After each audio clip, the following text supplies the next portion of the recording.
little tan. I first have to make an apology for something on yesterday's broadcast. Ducky Medwick in it was the 1934 World Series, not 1937. I'm slipping in terms of my accuracy when it comes to obscure baseball events. Yeah, I was 20 years off too. I said 54. I knew it was a 4. But I still believe that Yankee fans should throw glass bottles at David Ortiz for him asking to be given a standing ovation. Uh-oh. Here's the funny thing, though. You shouldn't ask for that. It should just happen. Yeah, exactly. It's classless. That's like trying to create your own nickname. That's like I used to work with a guy. He was like, "Call me Sarge." I'm like, "Okay, Bob." Okay. That is like A-Rod asking the people at Fenway to give him a standing ovation when he retires, which it's not going to happen. And I think now David Ortiz will get, a mixed reaction because Yankee fans hate him for good reason. He's a great player. He's a great slugger. But they hate him because he's the embodiment of the Red Sox. So they hate him. Here's a dilemma. Let's say A-Rod passes Babe Ruth in Boston. Does he get a standing ovation? No. Barry Bonds got booed during that record-setting home run streak outside of San Francisco. So A-Rod, who is viscerally hated by almost everybody, including some Yankee fans, yeah. Last thing I wanted to say in the memory of Ducky Medwick, because he is a great answer to a trivia question. No, he is the last NL player to win the Triple Crown. That's true. I think it was that year, too. I think it was 34. No, it was 37. I just looked it up the year because I wasn't sure of the year. I knew 37 was in there for Ducky Medwick for some reason. When I think of 37, I just think of Brian Strite. But if that comforts you, then you do that. No. By the way, no one died on my cruise, Russ. No one was thrown overboard. That you know of. That I know of. Yes, that's right. Yes. Good. I missed you guys, though. I did. I must say I missed you guys moderately. No, I missed you too. It's been a while. I'm sorry. I'm getting my head is spinning from all these texts I'm getting. So I'm just that was a smooth segue there. I know. I am totally. I mean, I was tuning out everything you guys were saying, as usual. And the last thing I heard is no one was killed on my cruise. First thing I heard. I'm like, good. Awesome. A couple bottles of rum were killed, but that's about it. Yeah, sure. That's what cruise is good for, right? I mean, and some liver cells. Okay. I did try a beer that was made locally in every island I was on. And they were all really good. I like that. Yeah, it was cool. The beer market in general around the world has gotten so much better than when I started when I was like 18. Like it's amazing.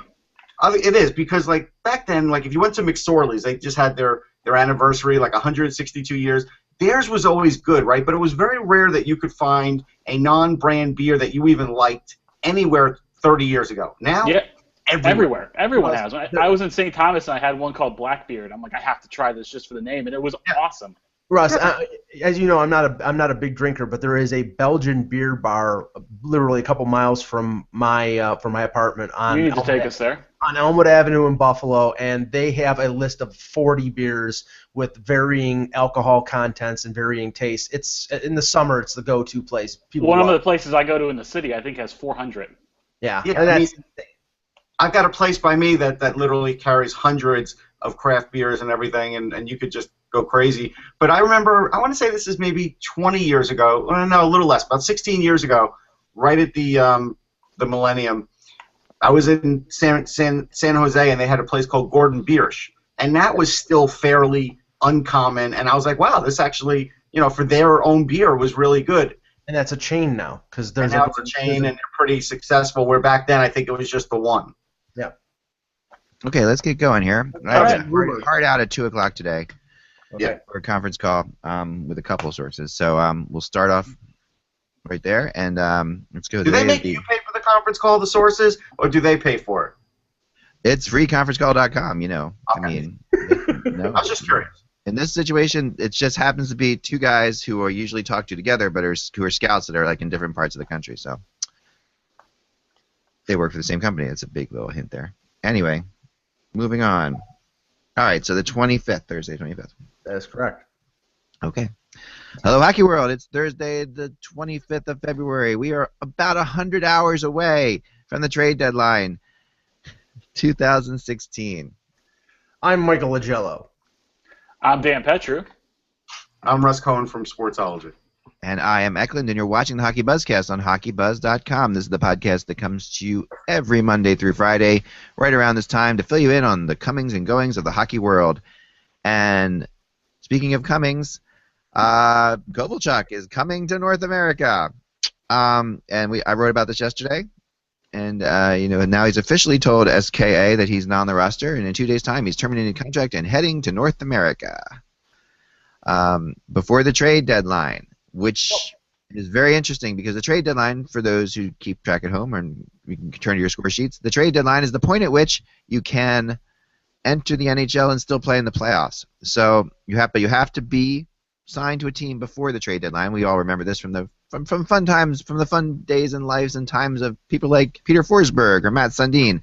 So these are we've been through this before. Well, this is where this gets interesting because are we going to finally find out now whether the New Jersey Devils have rights to Kovalchuk because of the contract? Now that he retired, the contract is essentially null and void. He signs the contract with the KHL. Now he's terminating the contract. Does this mean that he has to go to New Jersey, or can he go anywhere? And if he signs with New Jersey, like we discussed yesterday, Russ, yeah, I'm assuming he signs a one-year prorated deal and then maybe negotiates something longer over the summer. But then he has to clear waivers, like Radulov had to clear waivers. Or this is the first signing trade. Like if Kovalchuk doesn't want to go there, but has to go there to enter the league, and then they trade him because they know he doesn't want to play for him, then we'll finally have the first sign and trade. If he does have to go to New Jersey, it goes in order of waivers, and the first team on the waiver list is the Toronto Maple Leafs with Lou Lamoriello, his good buddy. Yeah, that's part of what I wrote about yesterday. Got to take a real quick call, guys. Right back to something. Does Lou Lamoriello claim Ilya Kovalchuk on waivers, or does he let question? Yes. I would think so. I guess my question is, can he still play? That's the big question. I think he's half of what he used to be, but half is still pretty good. It's still pretty good. Russ, I don't think he does. I don't think, especially if he signs a one-year prorated deal, Lou can get him in the summer. He can sign him in the thing is, again, going in Maple Leaf style, maybe Lou gets him and then he flips him. Yeah, it's possible. It's curious that he says 2 days, because 2 days is Saturday. That gives him enough time, 48 hours before the deadline, to go on waivers and clear waivers. That means something, maybe his agent in North America has contacted particular teams and say, okay, or contacted the Devils, and if he has to be signed to a contract before, I think, Sunday at noon, for him to clear waivers in time for Monday 12 o'clock before the deadline. So I think he'll sign. Yeah. So he'll either sign with New Jersey and get traded or stay with them, or get cleaned by Toronto and play at least a game, and then something will happen. Either he'll stay or he'll go. Yeah, I'd be shocked if he. I would be. There's no way he would clear waivers. No way. Dan, it depends on the size of the deal. If he's like we were saying it yesterday, New Jersey has a ton of cap space. If they sign him to a prorated 1 year, $8 million contract, it's $2 million out of your pocket. Nobody other than teams that are budget teams or teams that have players on LTIR would have the room to be able to sign him. A team like Chicago couldn't claim him. LA couldn't. Islanders could claim him. Yeah, Islanders $2 could million? claim him. Absolutely, they could claim him. But do you think they would want to? I don't know. It sounds. I guess we have to go back to can he still play? Because if he's half of what he used to be, and he's still a 20-something goal scorer, that's pretty good. I think he's a 20 goal scorer. I think he's better than Marek Zidlicki. I can tell you that. Look, sorry. That's okay. I just think at the end of the day, it's an asset, and an asset that you could still move if you feel like it's not a fit, but you could get a little look-see and play him a game or two before you have to trade him.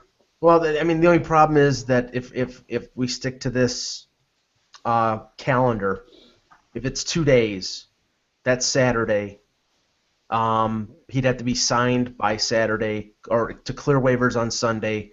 Nobody is going to be able to put him in the lineup on Sunday to Well, give. somebody could put him in on Sunday, I guess.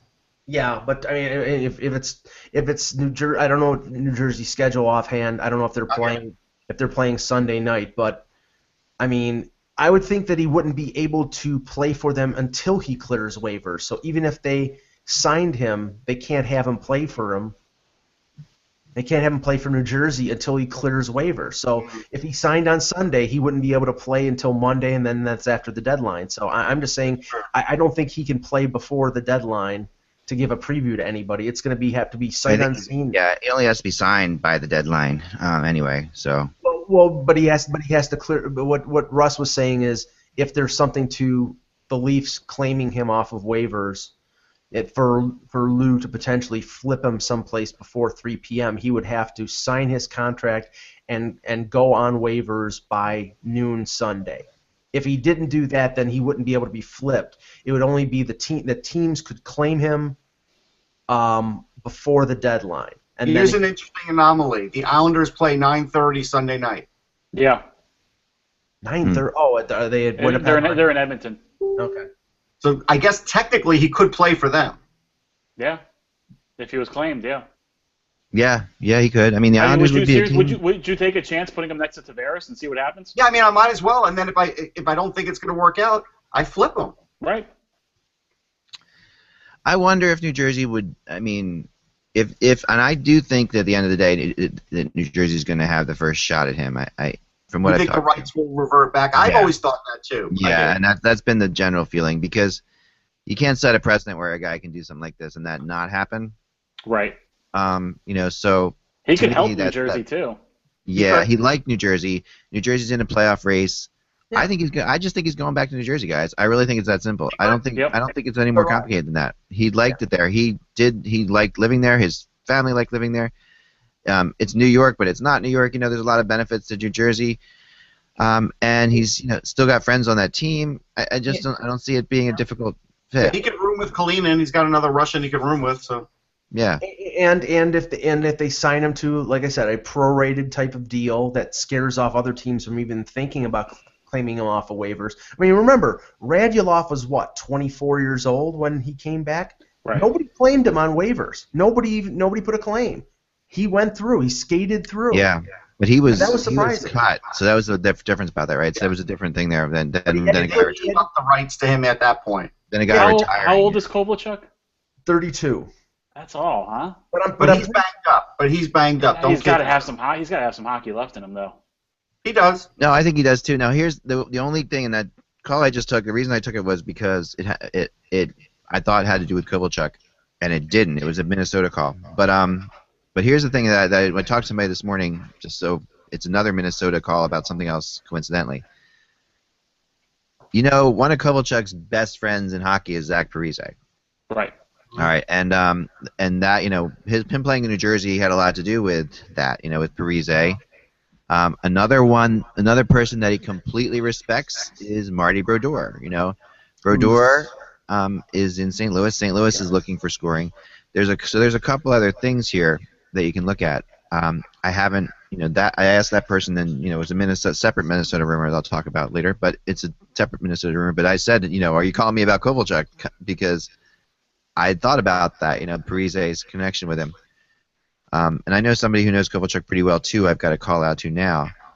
But yeah, I think that this is it's gonna be interesting, and there's no question that he's coming back. I think you're gonna see him in the playoffs. I just think that's the bottom line. I mean, this is not something that he would be doing right now at this particular point if that wasn't the case. He knows there's a plan in place here. It's for him to get back in the NHL and play in the playoffs. Well, I mean, there seems to be it seems to be like the dominoes falling here, because apparently he has not got along with Sergei Zubov, the coach of SKA St. Petersburg, all year, and this sort of came to a head. And now this is an opportunity with him suspending him to get out. I mean, if he has the right to terminate his deal and head out, then he's got to jump. But again, teams have to worry about him because he has this reputation. Yes, he's a flight risk, and it's earned. He is a flight risk. Yeah, I agree. We'll have to keep an eye on it. I do think. I do think it's going to happen. It's obviously going to happen, and it adds a nice little wrinkle to the trade deadline right beforehand. Sure. Very similar. Reminds me very similar to the Marty St. Louis last year thing. Where like right before the trade deadline, Marty St. Louis would put the pressure on to definitely get traded. If you remember, that wasn't something that we knew about until really like a couple days before the trade deadline. It was definite that St. Louis was going to get moved. Well, one other potential option, and it may be possible, and I know that back in the day, when we were talking about Kovalchuk getting moved, L.A. always came up. Los Angeles always came up as a potential destination. Marian Gaborik can be placed on LTIR with the injury that he has, and I know that they spoke about this on the Sportsnet Noon show about him being placed on LTIR for them to be able to maybe make a trade for Andrew Ladd. That goes for a Kovalchuk situation too. If they think they can get him signed to a one-year deal or trade with New Jersey to get his rights if they have to, and LA could be as much a possibility as the St. Louis. Yeah, I think so. LA's always liked him as well. I mean, Lombardi has liked him in the past, and that I know for sure. It would be interesting. I mean, can you imagine like Kovalchuk and like Cavier? They really are pulling out the late '90s, aren't they? They're really like just throwing it in there, the early aughts, late '90s. I mean, Kovalchuk is one of my favorite players in the NHL. He always has been. So I'm thrilled he's coming back. I've always thought he was completely underrated, and I also thought that obviously he is not consistent. Live up to potential, though. No, he's not consistent. He's not consistent. No. You never know what you're getting from him. But when you're getting good Kovalchuk, you're getting something pretty fantastic. Yeah, but not living up to potential. Almost had him as a borderline Hall of Famer. Right. Well, that's still not living up to his potential. When you're getting, when you're getting good Kovalchuk, you're getting like in the Forsberg area of hockey. You're getting crazy good hockey. So, I mean, to me, that's the difference there. Now, I want to get into this rumor that I thought would be the big story today, which is that I have heard Boston and Tampa are talking trade. And I've heard that this could be where Jonathan Drouin goes, and it could be a Jonathan Drouin trade to the Bruins for Louis Eriksson and a couple other players.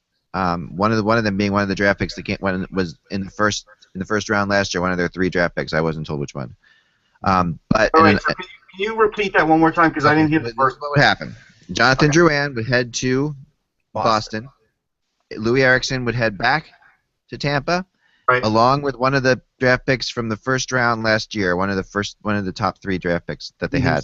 Senyshyn, the 3 first-round draft picks right next to each other. One of those guys. Senyshyn, Zboril, and DeBrusk. Right. DeBrusk. I don't know which one. And possibly another prospect, but the main 2 parts of the thing were in the beginning. And the Louis Eriksson and one of the draft picks. Now, Louis Eriksson, of course. This all ties into a bigger picture because if this is true, and because we're starting to hear that Jonathan Drouin is definitely, I mean, they really seem to want to move him all of a sudden. This is really picked up. Right. This seems like it has to end on Monday. Well, suddenly it does. So if this is true, what is happening here, I believe, is Tampa is starting to question whether or not they can sign Stamkos, and they're starting to really get concerned, and therefore they're going to make a run, and they're going to take Drouin, and they're going to get in a big piece right now, so they can make one last run with Stamkos on their team. That's what it feels like. I buy that completely, and I buy that too. And there's history between these 2 teams because remember you can say Tampa likes to trade their and I failed first round pick is too. Is over the top in terms of this, but Brett Connolly, who did not work out with Tampa Bay, was traded to Boston. So there is a line of communication there. So it's distinctly possible. The question is, Eriksson's making, I think, around $4 million. Right now, Tampa Bay doesn't have the room to take on another salary like that. Stop stressing about the salaries, Mike. I want to reach through and grab you. What's that prorated, though? They will figure this out. They will figure out the salaries. I don't mean to be a jerk, but I'm just saying that there are ways. They have ways of doing this. Here's what I would say from the Tampa perspective. They have defense down below. Slater Cuckoo's playing a little bit with the team. So I don't think they're going to go for defense. I think they would ask for Senyshyn. I do because to me, of the 3, he's the guy you ask for. If you don't get Senyshyn, I don't know. I mean, DeBrusk is pretty good, and Zboril I think is number 3 of all of them to be honest. So yeah, but Slater Cuckoo, that's a hell of a name. That's an awesome. I know it is a name. It's a great hockey name. Come on. It's apparently it's pronounced Senishin. I called him Senshin for a year. Oh, it's Senishin. Okay. Yeah, Senishin. But I saw him a couple weeks ago, Russ, up in Mississauga when Sault Ste. Marie played Mississauga, and I think he scored 2 goals or a hat trick. I don't know if he's a 6-point game this year. He did. Yeah, he's gonna be a good pro, but he's 19 years old or 18 years old, going on 19. And, it's could probably be a couple years, but he's a good prospect. I mean, they have to get themselves a grade A prospect. They need grade A forwards in their system, especially if they lose Stamkos. So this, to me, would be the reason they would have to get him. Because they're already going to be losing a possible grade A in Drouin. So, right. And Louis Eriksson is a great... He's a B, yeah. I mean, he really does fill a nice spot for them in the playoffs, and he's just another, depth player. Now, they're not the only people involved. I still do believe Dallas is going to make a pitch again to bring Louis Eriksson back. I don't think that's, and our other teams in Anaheim and St. Louis. But, I think that this is the first time that I've heard people that I know at least talking about a Drouin trade as if it was along to like another step. Like it wasn't just in the discussion phases. There was something else to it. This is the thing. I mean, all of a sudden, and Russ was stating it correctly, that Steve Yzerman was under no pressure whatsoever to make any kind of move. And then I think he, in a way, screwed himself because yesterday he came, unless this was calculated, he came out yesterday and says, well, we'd like to move him sooner rather than later. Okay, so now you've essentially undercut your own leverage. Now I don't think it was calculated, I'll be honest. I don't think it was. I think Ian Walsh got into this tete-a-tete and decided to say, listen, Alan, I got all the time in the world. Your guy could sit at home. Yeah. Right, but now with the statement that Yzerman made, he is really drummed up, and maybe it was to drum up interest, but I think he I think he undercut himself in terms of the expectation that no, I can wait until the draft. Now I think he has put himself under some pressure to move him now because they're playing well, they have a legitimate chance along with Washington and maybe one or two other teams to be the Eastern Conference representative in the Stanley Cup. And, if there's an asset there to move and that guy's never going to be part of your future, then I think you have to move him now. Actually, if this is correct on Sport Track, it says that Drouin's making 3.2, and I'm sure it's still counting against the cap. It is. So that's almost the difference there. If you're worried about the difference for Eriksson, that's part of it. He's on a base salary of $925,000, but he didn't reach his bonuses. I don't know. I still think that's the cap pick. He was a top 5 pick. Now those are the 3.2 is based on performance bonuses that he would have to reach, okay. and he didn't reach them. I mean, he gets the grade 1 or grade A bonuses for being a top 5 pick, but he has to reach certain performance levels, points, games played, etc. So then maybe they trade Filippola.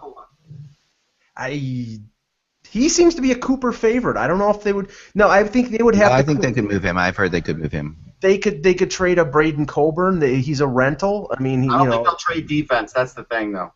Yeah. Maybe not.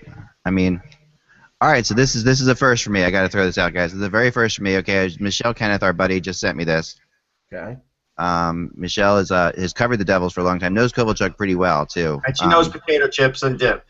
Yeah, she knows her dips and dip.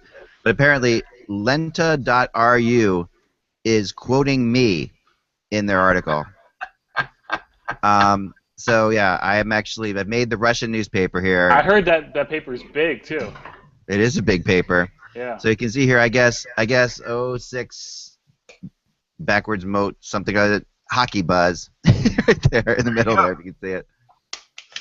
Hey, I've already been on Russian radio a couple times, so... You're going to get a knock at your door, and it's going to be the GRU. It's going to be the old KGB knocking on your door. I thought they asked the questions. Yeah, I'm going to... I know. Anyway, I thought that was pretty funny. Thanks, Michelle, for sending that over. That's hilarious. That's really funny. Yeah, it is, because you don't know what the hell they're saying about me. But anyway... Well, the other rumor that you put in your blog earlier this morning that seems to be picking up some steam is Vancouver and Chicago. This is a good one. This is I've heard for a couple days now. Now TSN reported a little bit different than I did. I heard Verbata and Chicago were possibly in there. TSN almost, and I think probably is one of the cases probably talking to the same exact source because I talked to somebody on the phone and then they talked to somebody on the phone probably almost instantaneously as I posted my article put that Verbata could be going to Chicago along with Hamhuis, which I have not heard Hamhuis' name mentioned in this at all, but I have heard Verbata's. I've also heard Verbata back to Arizona actually too, which I could see that. Which is a little bit strange because they're not. I guess if they're going to try to make a run, that's something that they could bring him in. Well, without you strangling me, Yak. I mean, again, think. The hang up here with that deal is Hamhuis is over $4 million. Verbata I think is over $3 million. The only way that Chicago can make that deal work is probably putting a guy like Kruger on LTIR and moving Bickle. And I don't think that they can make that deal unless either Vancouver takes Bickle back, which I can't see, but they do have a lot of cap room, so it's possible, or them trading Bickle someplace else. And as I think I said yesterday, they could just cut Bickle and just pay the 75%, and that might help them out a little bit. It could come down to that. They could just demote Bickle. Right, but he's already demoted. He's already been. Yeah, they're taking $3 million cap hit. That's a $3 million hit right now. Okay. Yeah, so they have to clear that $3 million. I mean, they have to clear that $3 million probably to add a significant. If they go for Ladd or if they go for Verbata and Hamhuis, they're going to probably. I mean, there'll be players moving out, you would assume, or if it's prospects. But it's probably not anybody on the roster unless they're going to move a Teravainen or somebody like that. They won't move Teravainen, no way.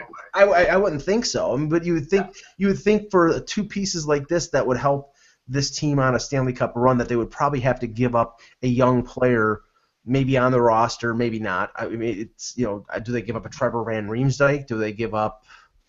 I mean, they would have to give up something because otherwise Vancouver is just. I mean, they might give up Gustafsson, like I said yesterday. He was signed to an entry level. Eric Gustafsson could go. But the long and the short of it is that they would have to probably move Bickle to make a deal like that possible, and I think that's possible. I think I think that Toronto or other teams that have cap room, if they get an asset back, would make a deal for Bickle. It would simply be a salary dump, obviously. Right. Someone just sent us the translation. SKA forward Ilya Kovalchuk will soon sign a contract with one in the NHL, reported HockeyBuzz. According to one insider portal, the Russian striker signs contract with NHL club in the possible time future, without waiting for the offseason. The main candidates for the age 32 years Russian is New Jersey Devils, Toronto Maple Leafs, and Kovalchuk also likes the Red Wings a lot. There you go. So that's what we have so far. Anyway, there you go. The Red Wings and Kovalchuk. What do you think? Well, Pavel Datsyuk. That makes the Russian combination. No, I mean of course that what if could the along those lines we know Kovalchuk and Ovechkin are tight. That's another thing too. So could that be something? Here's the thing. So for the Chicago, just to help out Mike, Hossa hasn't played since February 13th. What if he went on LTIR? Yes, that's a possibility. Then maybe they wouldn't have to do that. Then they wouldn't have to. Yeah, they wouldn't have to do the other. Yeah, maybe. Chicago using LTIR to their advantage. They did it with Kane. Yeah, I know. And then he came back the first game of the playoffs. Oh my God, miraculous! He's back. Yeah, that's what I'm saying. If I were the GM, I'm not telling Stan Bowman what to do. That's what I would do.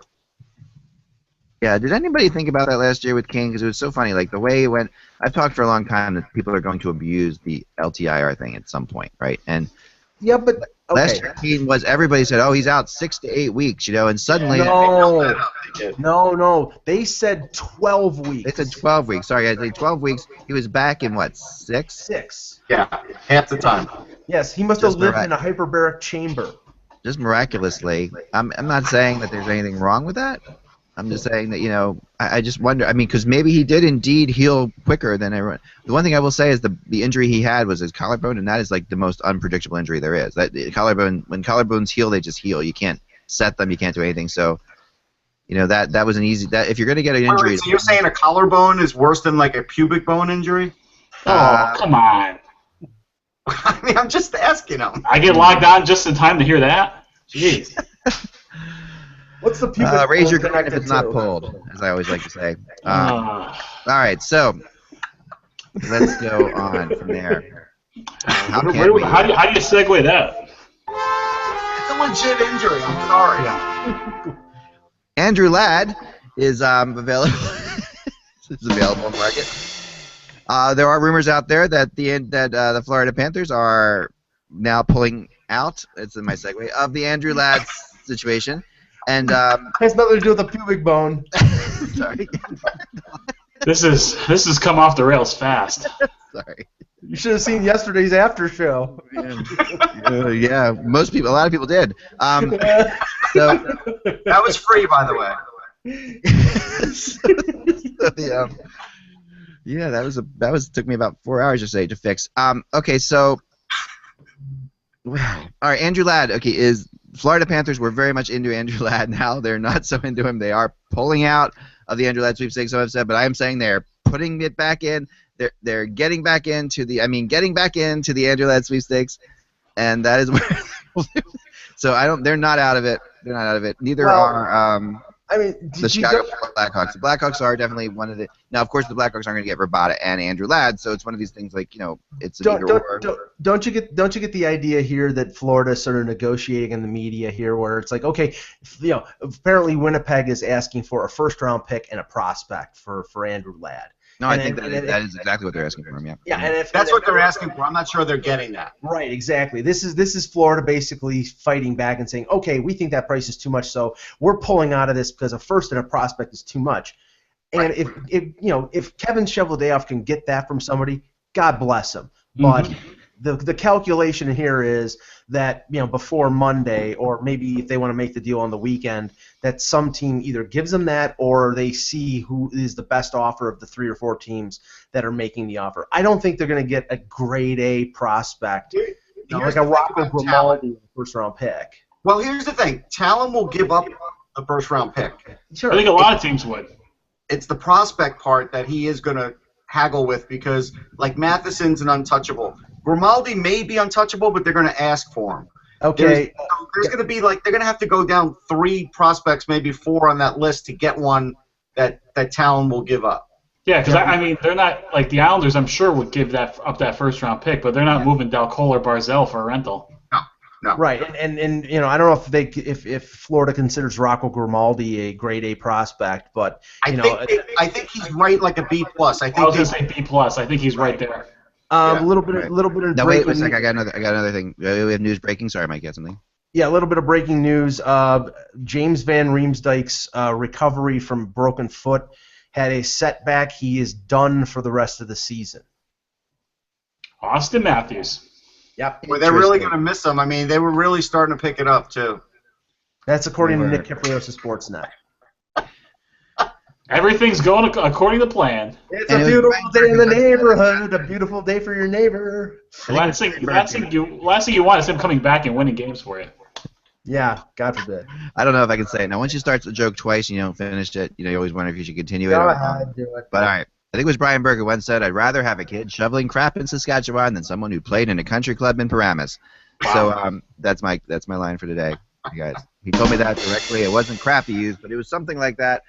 And there you go. But anyway, no, I'm a real big fan. Yeah, Berkey's a real wordsmith. He is. Yeah, he is. He's got a way with words, and no question about it. So, what the hell did I come back to? Seriously. I know this is completely all right.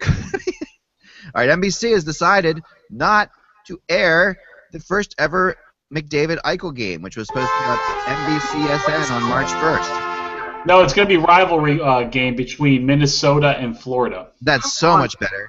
This is twice that they're failing with this. Twice. I know. This is ridiculous. 9806. Whoa. What was that? Sorry. That wasn't me. That was not me. I apologize. They should put it on NHL Network at least.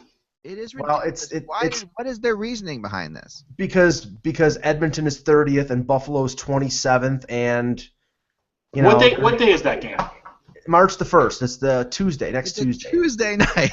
Yeah, Do they well, first of all, do they have a game that night? Is the first question. Oh yeah, they'll have a game. yeah, they're switching to a Pittsburgh game, I think. I'm pretty sure they said it was a Pittsburgh game. Pittsburgh, Washington. There you go. That's what they're switching. Now. Which is, okay, great. It's Crosby and Malkin will be back by then. But I'm sorry, that's the first meeting between Eichel and McDavid. I think it's going to be broadcast locally here with MSG. But I thought that was a game that needed sort of national coverage. Should have been the league game of the year. They blew that, and now they're going to blow it again by not showing it. The thing is, they could get a lot of casual hockey people to watch that game if they built it up right, and they just pushed those two guys. And just by telling people, hey, watch this game, this is the future of the sport, they would get people just to look in on that game. They would. They would. Yeah. No, at worst, it should be on the NHL Network, and that's a bad job by the league.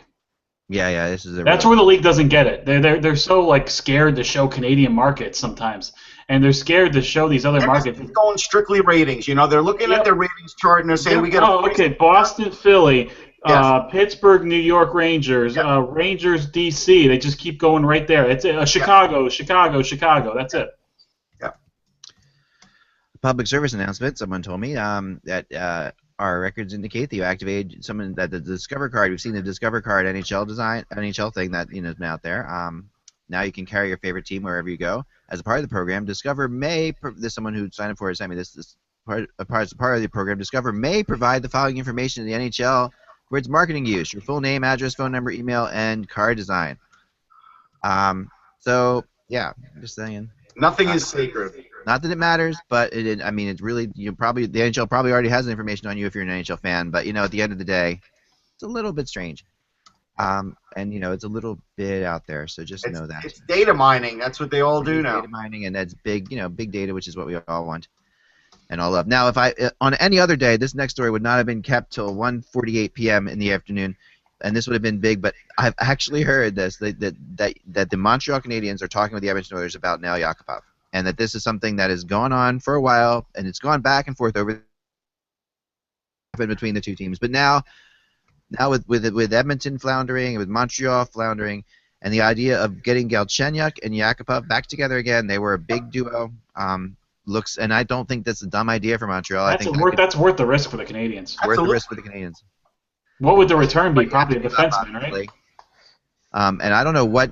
So I've not heard going back the other way. What do you think, guys? Can you make a trade that could work here? I would think Nathan Beaulieu has to be part of the deal. I would think. I would think so too. I think you hit the nail on the head there.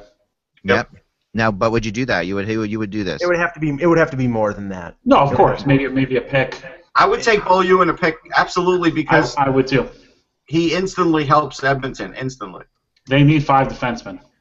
He instantly helps Edmonton, and and maybe Yakupov is the key to getting Galchenyuk going. Now Yakupov does seem like the kind of player that the Montreal fan base would absolutely adore. Oh yeah. He's got that personality. He's got a great personality. He's really outgoing. He's flamboyant. He's got a lot of the similar to how much this was a Kovalchuk town, right? Kovalchuk. But ironically, there's been some speculation in the last couple days that the Canadians are open to possibly trading Galchenyuk.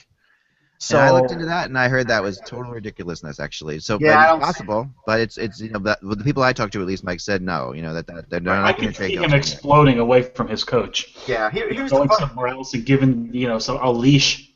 Yeah, here's the funny thing. Sometimes there's a right fit for a player, and this could be the right fit. I always said when Colorado got Grigorenko that he would perform for Patrick Waugh, and he's got 19 points. You may not say that's a lot, but that's a lot more than anybody else was getting out of him.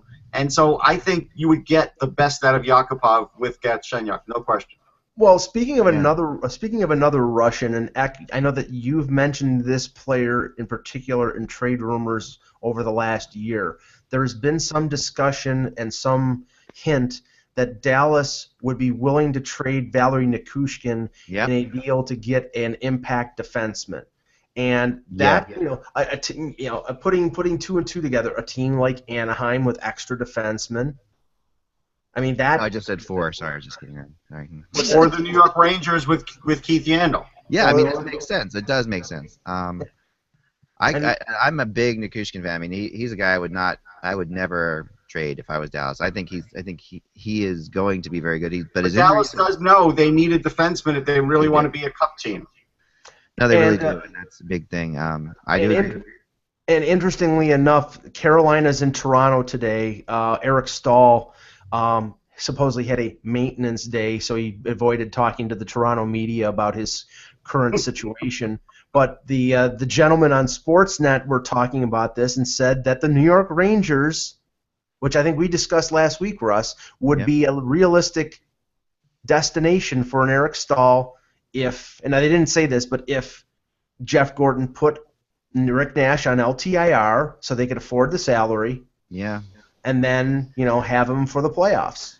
Yeah, see, the thing is, like, this is the Staal Bubba Meister that everybody wants to sort of put out there that may not really exist. Let's get the Staal brothers back together. Okay, I mean... They spent a lot of time together in their lives. They might not need to be together all the time. I love that phrase, Bubba Meister. I mean, it could happen. Yeah. I don't disagree. I don't think it's the right move for the Rangers, though. I don't, because, again, even if you're going to dust off Rick Nash for the playoffs, that's fine. We'll see what he does. He didn't do much in the regular season, so I don't know what he's going to do not playing now.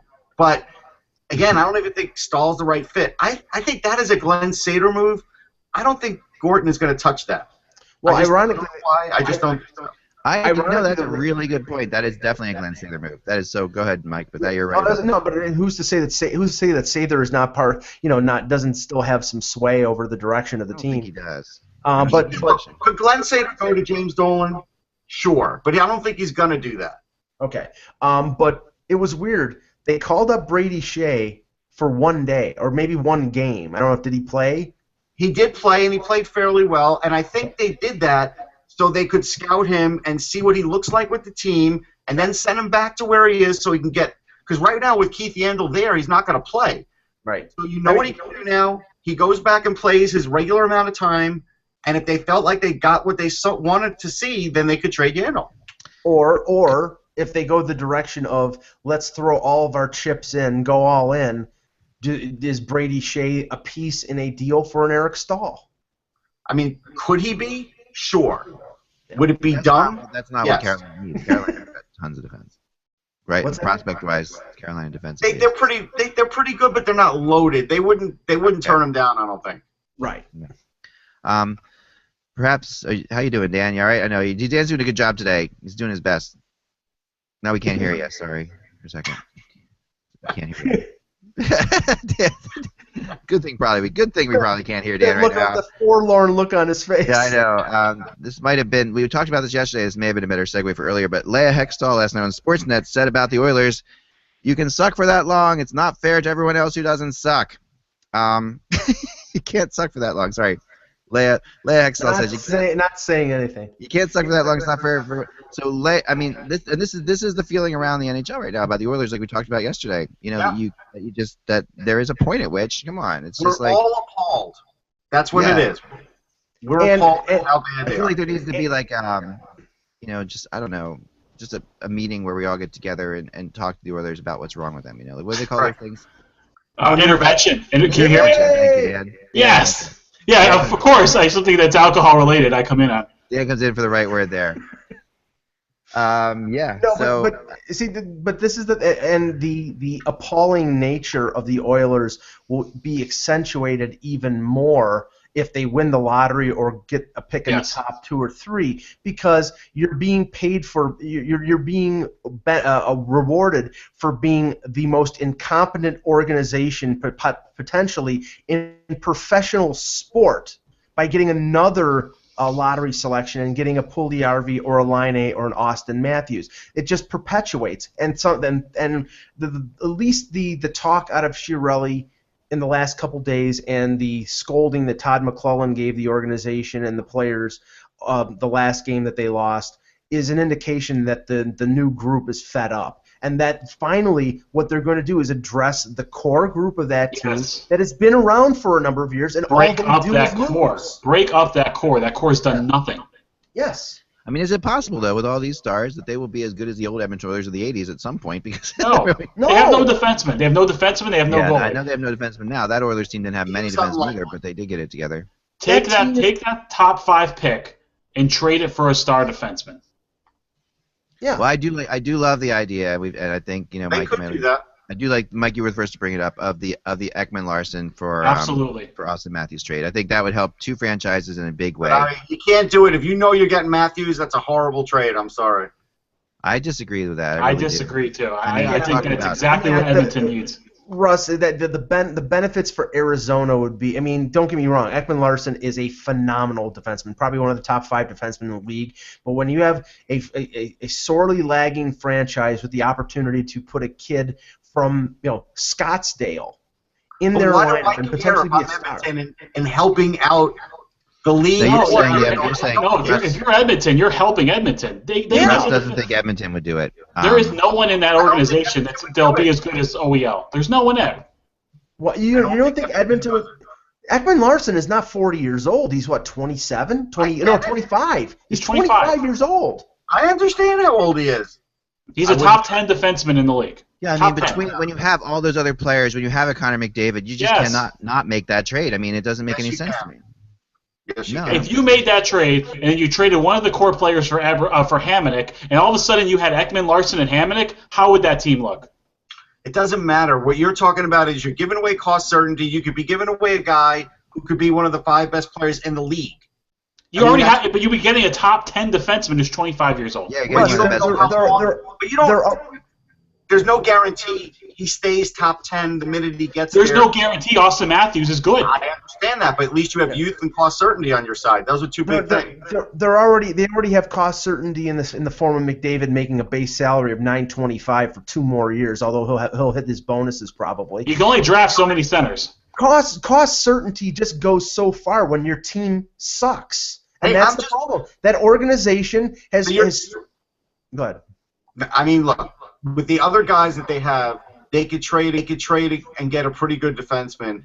I would not take Oliver Ekman-Larsson for Matthews simply because, again, your potential, you're trading a known for an unknown, but the unknown could be better than the known, and now I'm paying a lot more money, and I'm hoping he fits. He should. I mean, I like the known. I'll let you guys listen instead of stopping right at 2 because this is a good discussion. We got a couple more things to talk about. I'm going to take this call. It shouldn't be very long, so I will be right back. Okay. Yeah. So I mean, I know that we've talked about this a number of times. How many more years is left on the Ekman-Larsson deal? Because you're also trading me a guy that I'm going to have to re-up soon too. Right. I think there's 3 years left. Hold on. Yeah, I'll check. I got it. That's another factor. 3 more years at $5.5 million. Yeah, it's not like he's dirt cheap. It's not like he's expensive. Yeah, Russ, they would be paying him as much as Andres Sekera. Thank you. I understand. And that's what I'm saying. It would have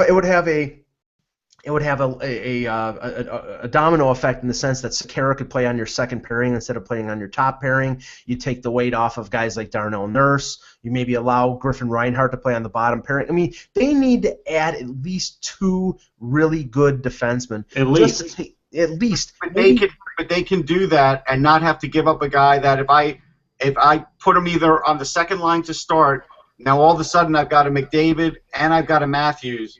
That's more important than getting Ekman-Larsson because this is the thing that's funny. That team. And where's Draisaitl play? Yeah, I'm saying that this is the thing that's funny. He still could go back to the wing. That team could trade Ryan Nugent-Hopkins and the potential number 1 pick this year, say Austin Matthews if they win the lottery, and still have a number 1 center of Connor McDavid and a number 2 center of Leon Draisaitl. You do it. You have to do it. I'll put Draisaitl back on the wing because he's not great on faceoffs anyhow. And so they'll still lose games. They'll score 5 goals a game and lose 8 to 5. I'm going to make trades, Dan, but that is not going to turn me into a playoff team instantly either. But the other 2 guys are going to be there longer, and I'm going to have 2 top centers. And then if I could even put Draisaitl as my 3rd center, but I wouldn't. I'd put him on either the first or second line as a wing. And now all of a sudden I have real legit lines, real legit stars. And yes, I understand what you're saying, but you know what? I wouldn't do it. No way. I just think it's not 1988. I think if they do that, they'll be back in the lottery the following year. Unless some find a way to address their blue line. Dan, I know that they're injured right now because Clefbaum's been out of the lineup for a while. I like Clefbaum. I like Nurse too. Right, but there's too much pressure on Nurse to perform at a top 4 level right now. Agreed. And he's 20 years old. And Sekera, as I said yesterday, he's a good defenseman, but he's a flawed defenseman. In Buffalo, Reinhart doesn't. Carolina, I don't know what's up with Reinhart. Right. Well, no, we know it's wrong. I mean, is it too early to call a 21-year-old defenseman a bust? Yes, it's way too early, but the signs are pointing there. But you expect a guy who's taken 4th overall, and remember, he was taken. No, see, that's unfair. It's unfair. No, I'm not. Okay, I'm not saying he's not an NHL defenseman.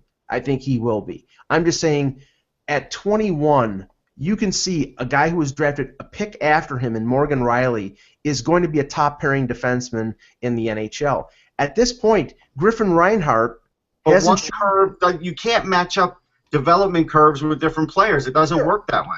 Right, but I'm just saying it's like, yes, he could take. He's not a bust, but you're disappointed with his progression. Right, so, and right now he looks like the 2012 draft equivalent of a Luke Shen. Is he an NHL defenseman? Yes. Is he a good NHL defenseman? I don't know. He reminds me of Ty Wishart. Hey, you know what? Here's the thing, and Jake Muzzin wasn't disappointing anybody, and then all of a sudden he turned into something pretty great late. Yeah, if his skating improves, he's going to be an NHL defenseman, a good one. Right. He has to improve that foot speed. Well, Dan, what do you? It was funny that our former colleague on HockeyBuzz, BD Gallup, mentioned that the Islanders may, instead of trading draft picks, instead of trading some of their prize prospects like Del Cole or Barzal, they might trade a Sebastian Kohlberg. They may trade some of these guys who I don't know what's are still prospects, but not top level, to get like an additional player here or there. What do you think they're going to do before Monday? I think Kohlberg will probably get you this pack of colored pencils back, and the other forwards in Bridgeport might get you this letter thing here. Or Petrov, or Petrov is in Europe. He went AWOL. I don't see any of those guys getting much. I'll tell you what they have in assets, which is something I told Mike offline yesterday. They have young goaltending. They've got some. They do. They've got some good ones. They do, and they have the Russian kid. Is it Cheshurikin or what's the Sorokin. Sorokin. And Soderberg and Soderstrom. And Soderstrom too. And Soderstrom. Yeah, I said Soderstrom. Either one of those guys have the potential to be a top goalie in the league. Okay. Now you do have to wait. There's a little bit of a curve. Either way, I think right now the Russian would be the guy who's further ahead because he was really good in the World Juniors a couple of years ago. Yep. That's a guy they can get an asset for. I think so. I just don't think they're going to do anything. I think they might add another defenseman, like a bottom pairing defenseman, maybe another forward, but I don't think there's going to be a big splash. Big splash, probably not. No, I think that their splashes are going to be in the offseason because they're going to have a lot of holes to fix. And while we wait for Act to come back to end the show, Carolina is really in a pickle. Yeah. Because they play tonight. They play in Toronto tonight. I'll say it. They're probably going to win because it's Toronto and the way they're playing. Gee, that's a tough call. What's the odds on that? Got me. I know who I'm taking in DraftKings tonight. Well, don't take Justin Falk because he's probably sitting out. Yes. But they're 2 points out of a playoff spot. What does he do? He's got Lyles. He's got Versteeg. They're minor rentals. So they can't lose those. They can't lose Staal for nothing. They just can't. Right. So they keep Staal and they let him walk away. And somebody else, Pierre LeBrun from ESPN, made a pretty good point. Teams like Tampa Bay, they can afford to let a Stamkos walk because of the cap space. Like Kevin Allen has said, the cap space, they can use that money to spend on Kucherov or on Nemestikov. They have a lot of good young players. But that's not ideal. It's still not an ideal No, model. you're right. You're right. But in Carolina, they're not a cap team, so the cap money you get back from the 8.25, there's nothing to spend it on right now. They have some nice prospects, but they don't have the young players that Tampa has.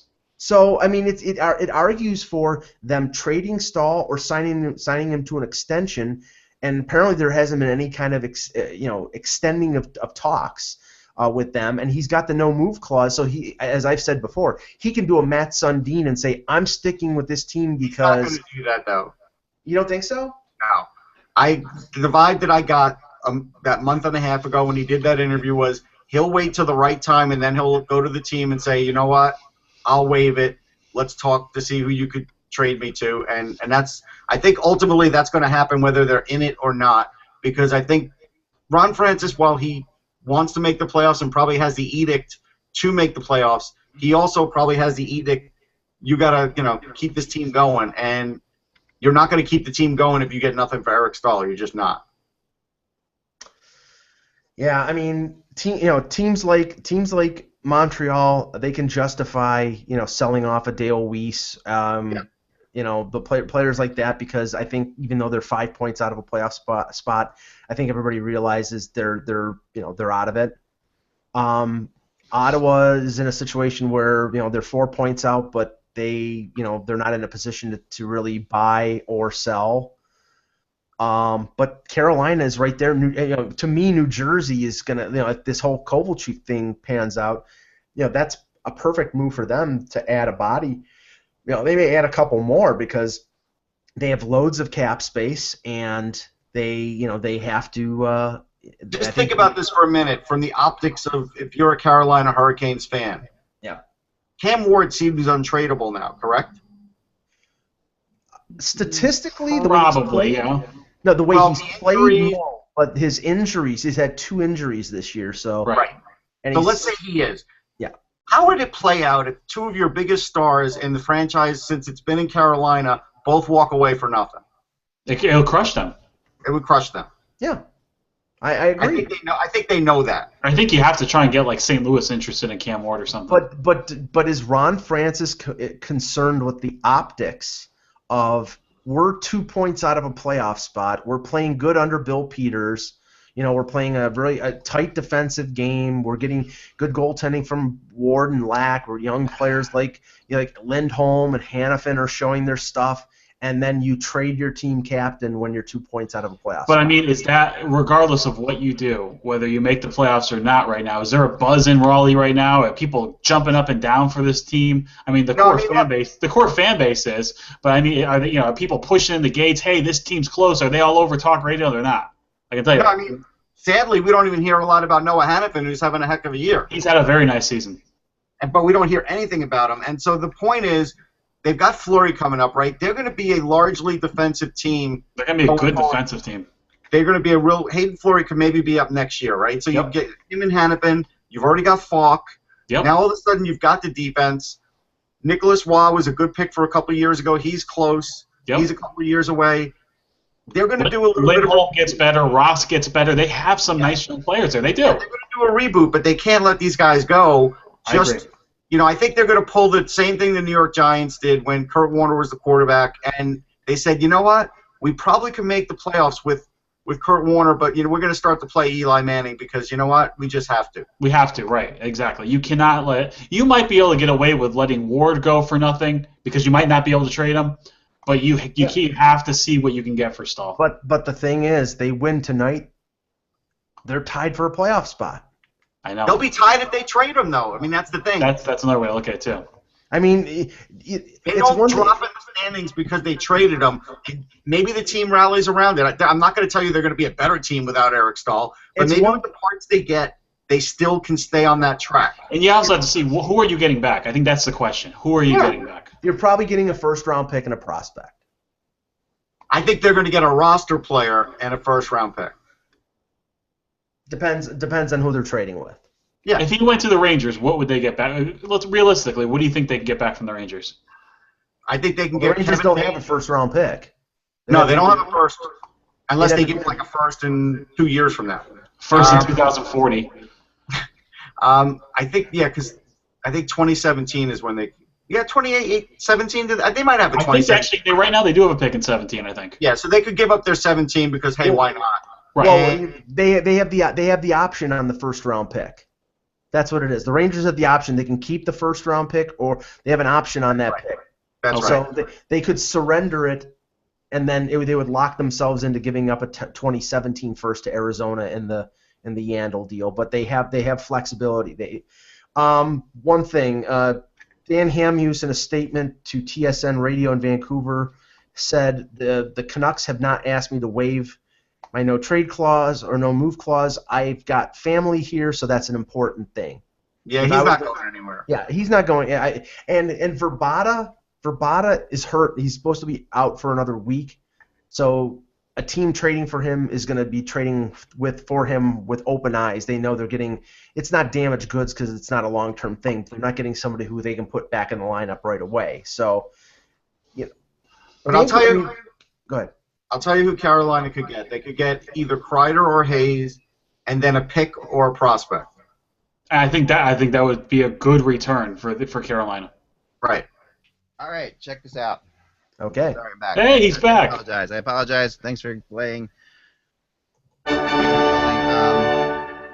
Kovalchuk thing could end up with Drouin in New Jersey. That's all I was told. Flipping Kovalchuk to the Tampa Bay. Yep. Yeah, like I said, it wouldn't shock me if he gets flipped.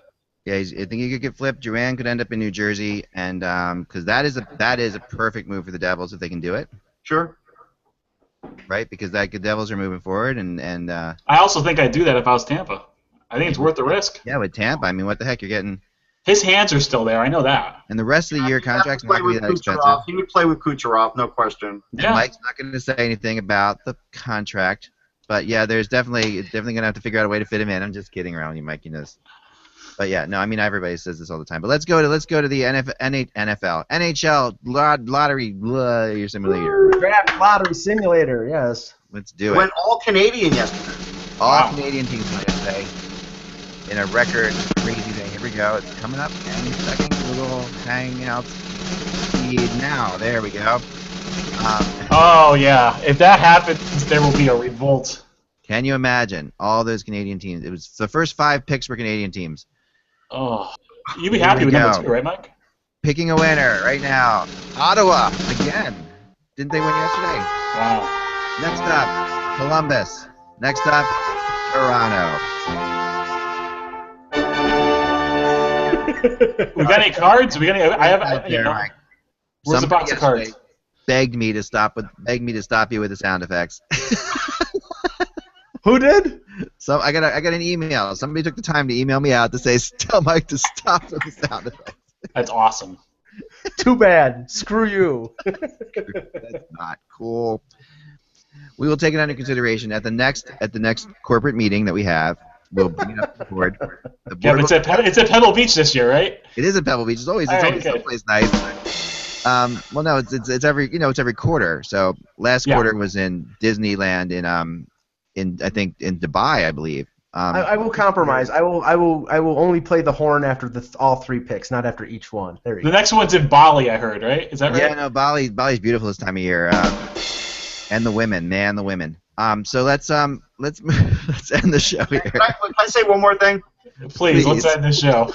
Because something that we talked about a month ago, we were waiting for the first person who was going to say this is going to be a weak draft, and Kyle, what's his last name, Woodleaf of Redline Report, wrote that, and I had to just laugh at him. It's going to be Russ, you know this is going to be a damn good draft. This is a good draft.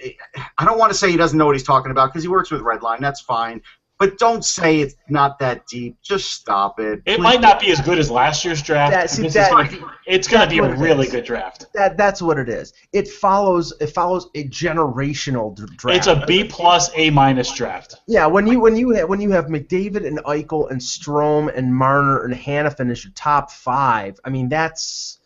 But don't write that it's not that deep and then say, okay, well, now I said it. Everybody says it every year, and it's the dumbest thing anybody could ever say. That's it. Right. Because you never know. You can never predict. I mean, who would have thought? I mean, look at last year's draft. You know, it was considered the one before last year was considered kind of weak. But my gosh, the first pick overall might be one of the best young defensemen we've seen in decades. I go back to 2000. I know Dan's going to cringe. Rick DiPietro had the spotlight. Henrik Lundqvist had no spotlight.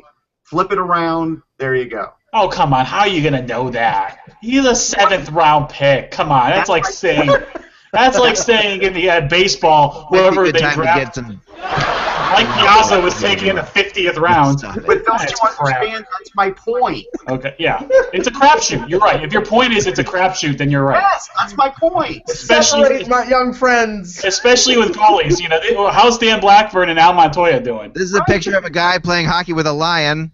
That's amazing. Remember, guys, without the buzz, it is just hockey. We will talk to you soon.